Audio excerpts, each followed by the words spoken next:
नमस्कार, स्वागत है आप सभी का वी स्टार न्यूज में और मैं हूं आपके साथ जुबैर चौधरी। वक्त तो चला आपका राज्य आपकी खबरों का, जहां बात करेंगे हरियाणा के रोहतक की, जहां आम आदमी पार्टी की तरफ से केंद्र सरकार के खिलाफ प्रदर्शन किया गया है।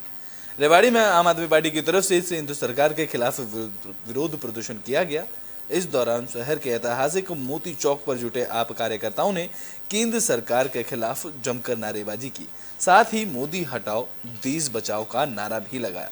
दरअसल आम आदमी पार्टी के विरोध प्रदर्शन को देखते हुए मोती चौक पर सुरक्षा के कड़े बंदोबस्त किए गए थे। बता दें कि आम आदमी पार्टी की तरफ से पूरे देश में मोदी हटाओ देश बचाओ के बैनर तले विरोध प्रदर्शन का आह्वान किया गया था, लेकिन पुलिस ने आप कार्यकर्ताओं को मोदी हटाओ के बैनर और पोस्टर प्रदर्शन में नहीं ले जाने दिए। इस दौरान कुछ कार्यकर्ताओं ने नारेबाजी करते हुए मोती चौक पहुंचे और वहां पर अपना विरोध दर्ज कराया। इस दौरान कार्यकर्ताओं ने कहा कि यह सरकार महिला, किसान और गरीब विरोधी है।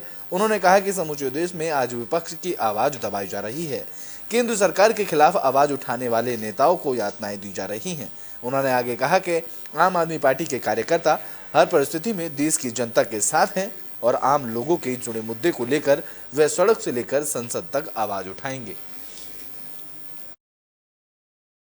मैं आम आदमी पार्टी का कार्यकर्ता संजय शर्मा रेवाड़ी से, और आज राष्ट्रीय संयोजक आम आदमी पार्टी के श्री अरविंद केजरीवाल जी के आह्वान पर एक देशव्यापी कॉल दी गई थी, जिसके अंदर मोदी हटाओ देश बचाओ के पोस्टर वगैरह लगाने थे। इसका विरोध प्रदर्शन तय किया गया था।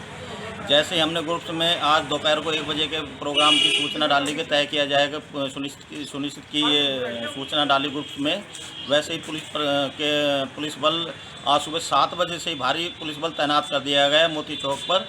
और जैसे जैसे समय आने लगा हमारे कार्यकर्ता शामिल होने के लिए पहुंचे, उनको रोक दिया गया बाहर की बारी, और हम पर भी दबाव बना गया कि भाई ये प्रदर्शन कैंसिल कर दो, ये सही नहीं है।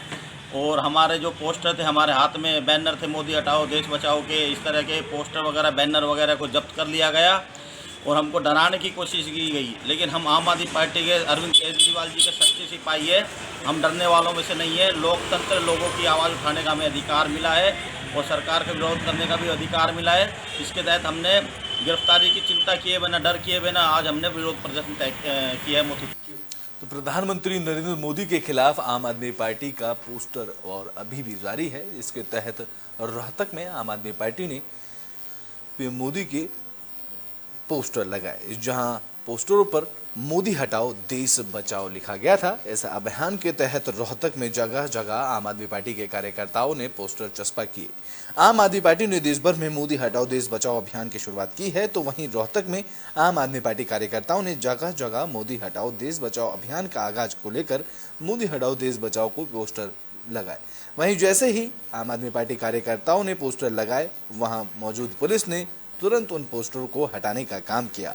बता दें कि संपाला में आम आदमी पार्टी के कार्यकर्ताओं ने मोदी हटाओ देश बचाओ के नारे के पोस्टर लगाए, जहां पुलिस ने पोस्टरों को तुरंत हटा दिया। इस दौरान कार्यकर्ता नवीन ने कहा कि आज आम आदमी पार्टी की तरफ से देश भर में मोदी भगाओ देश बचाओ की मुहिम चलाई जा रही है।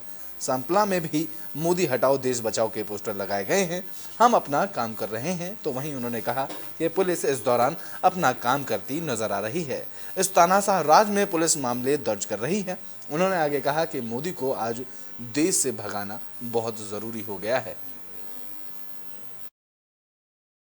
जो है आज जो है निर्देश दिया था कि समस्त भारत में हर जगह मोदी भगाओ देश बचाओ के जो है बैनर पोस्टर लगाने हैं। आज उसी दिशा निर्देश के अनुसार आज हमने यहाँ पे सापला जो मेन फ्लाईओवर पे जो बस स्टैंड के पास है, यहाँ पे हमने जो है समाज में एक जो देश में एक मैसेज देने का प्रयास किया है कि मोदी को भगाना है, देश को बचाना है, अदरवाइज ये देश जो है जो बिल्कुल जब्त में चला जाएगा। जो है आज जो है निर्देश दिया था कि समस्त भारत में हर जगह मोदी भगाओ देश बचाओ के जो है बैनर पोस्टर लगाने हैं। आज उसी दिशा निर्देश के अनुसार आज हमने यहाँ पे सापला जो मेन फ्लाईओवर पे जो बस स्टैंड के पास है, यहाँ पे हमने जो है समाज में एक जो देश में एक मैसेज देने का प्रयास किया है कि मोदी को भगाना है, देश को बचाना है, अदरवाइज ये देश जो है जो बिल्कुल जब्त में चला जाएगा। जो है तो ब्रिटेन में बात फरीदाबाद की कर लेते हैं, जहां कांग्रेस कार्यकर्ताओं ने राहुल गांधी की सदस्यता जाने को लेकर प्रेस कॉन्फ्रेंस की है।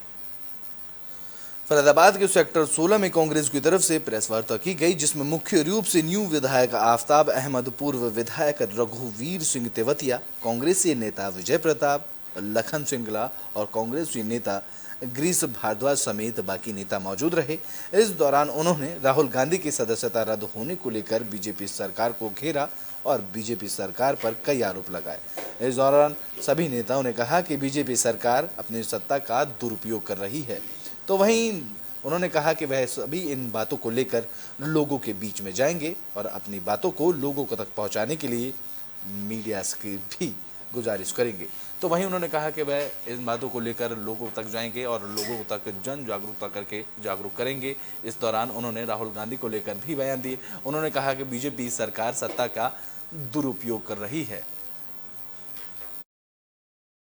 और इस तरीके का लोकतंत्र में अगर विश्व में अगर किसी तरीके का प्रमाण है कि सत्ता पक्ष ने स्वयं लोकसभा की कार्रवाई को रोकने का काम किया। देश भर के कई राज्यों समेत दिल्ली एनसीआर में लगातार हो रही बारिश से लोगों की परेशानी बढ़ा दी है। बता दें कि हरियाणा के रोहतक में भी लगातार हो रही बारिश से जल भराव की समस्या पैदा हो गई है, जिससे लोगों को परेशानियों का सामना करना पड़ रहा है। रेवाड़ी नारनौल रेल मार्ग पर बनी गोविंदपुरी अंडरपास में बीती शाम हुई तेज बारिश के कारण पानी भर गया, जिसमें जहां रेलवे के अंडरपास में जल भराव के कारण ग्रामीणों को आने जाने में परेशानियों का सामना करना पड़ रहा है। दरअसल ग्रामीणों के लिए एकमात्र निकलने का रास्ता अंडरपास ही था, जो भी बीते दिन पानी से भर गया है। यहीं से स्कूल के बच्चे, ग्रामीण सभी लोग रास्ते से निकलते हैं, लेकिन प्रशासन के लच्चर रवैये के कारण अंडरपास का कार्य सालों से अधूरा पड़ा है। इस विषय में ग्रामीण अनेकों बार अधिकारियों से मिल चुके हैं, लेकिन अभी तक भी कोई उचित समाधान नहीं हुआ है, जिसको लेकर ग्रामीणों ने न्याय की गुहार की है। उन्होंने कहा है कि इस अंडरपास के निर्माण कार्य में जल्द से जल्द तेजी लाई जाए, जिससे कि आने वाले लोगों को इससे परेशानी का सामना न करना पड़े।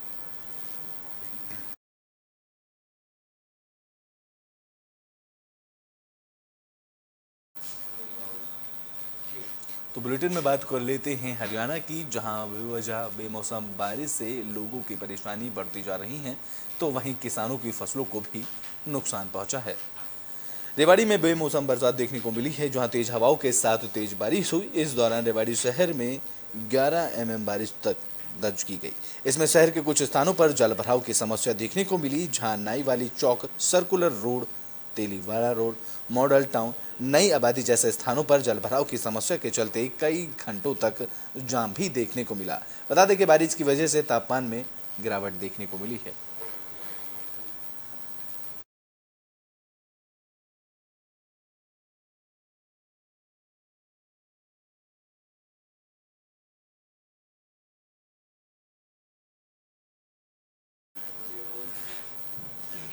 तो हरियाणा में हुई बेमौसम बरसात को लेकर कृषि मंत्री ने सभी हुई खराब फसलों का जायजा लिया और उन्हें मुआवजे को लेकर कई जानकारियां दी।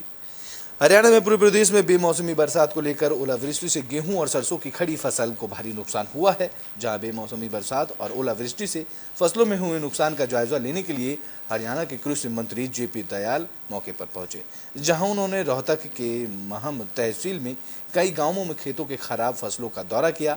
इस दौरान मंत्री जेपी दलाल ने अधिकारियों को निर्देश देते हुए कहा कि वह ओलावृष्टि और बेमौसम बारिश से फसलों को हुए नुकसान की पारदर्शी तरीके से पैमाइश करें, जिससे कि सभी पीड़ित किसानों को फसल के नुकसान का मुआवजा मिल सके।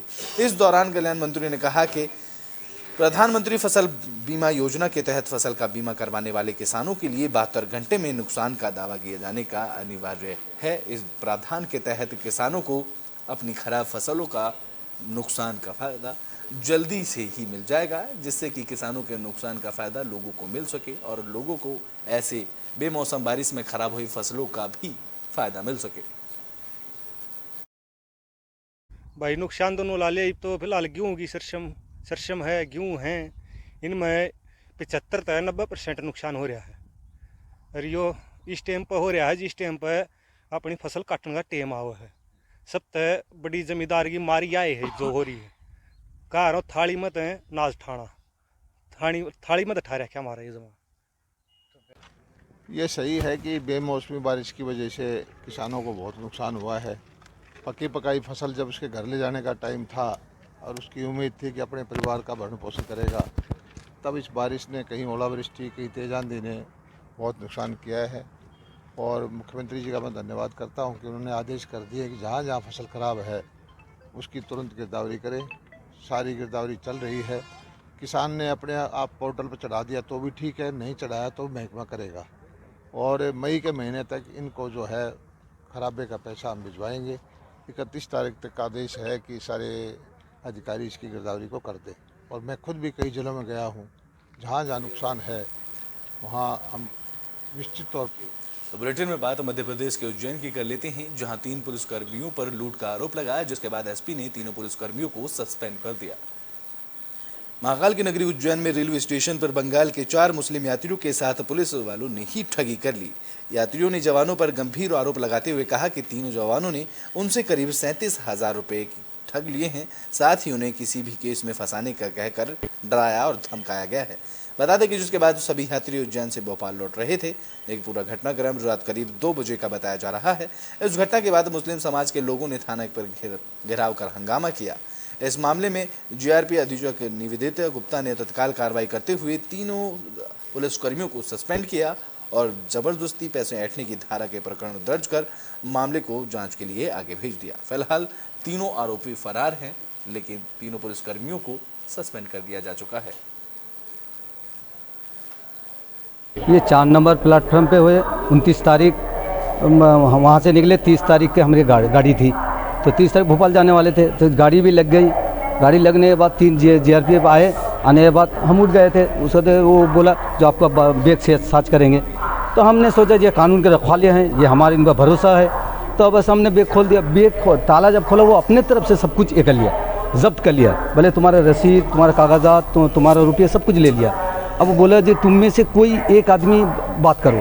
तो हमने मशवरा कर लिया जो एक आदमी बात करो।